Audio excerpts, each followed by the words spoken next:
हर हार के बाद भी आपके चेहरे की मुस्कुराहट कम नहीं हुई, तो यह तय है कि आप एक बार फिर मैदान में उतरेंगे और जीत कर दिखाएंगे।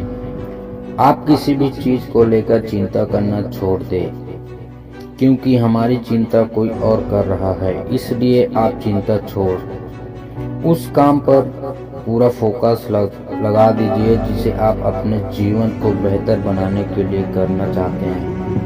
अगर यह सब करते हुए आपके साथ कुछ भी पूरा हो जाता है तो भी आपको बिना रुके अपनी मंजिल तय करनी होगी, आगे बढ़ना होगा, क्योंकि हमारे साथ जो कुछ भी बुरा या अच्छा होता है यह सब कुछ पहले से तय होता है। इसलिए इस बार में चिंता करके आप अपना समय बर्बाद करेंगे और कुछ नहीं। भलाई हमारी इसी में है कि हमें बिना परेशानी हुए अपने बहुमूल्य काम को तय सीमा तक पूरा कर लेना चाहिए।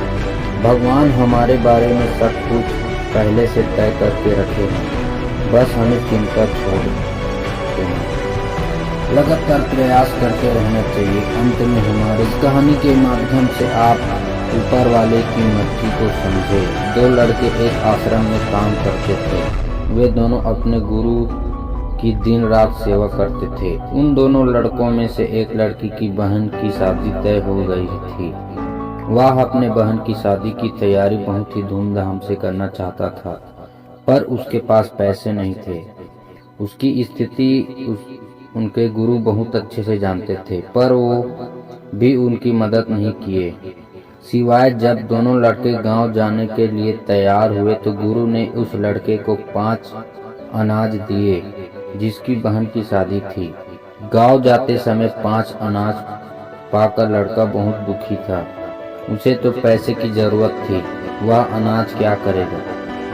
उसे अपने गुरु पर बहुत गुस्सा आ रहा था। जब दोनों लड़के गांव की तरफ जा रहे थे तो रास्ते में राजा के सैनिक इस बात की घोषणा कर रहे थे कि क्या किसी के पास अनाज है, राजा को इसकी बहुत जरूरत है। हमने बहुत प्रयास किया पर हमें इस क्षेत्र में कहीं भी अनाज नहीं। राजा की बेटी बहुत बीमार थी, उसे दवा के लिए अनाज की जरूरत है। दोनों लड़कों ने सोचा हमें अनाज की कोई जरूरत नहीं है, ये अनाज हम राजा को दे देंगे और उनकी बेटी का इलाज हो जाएगा।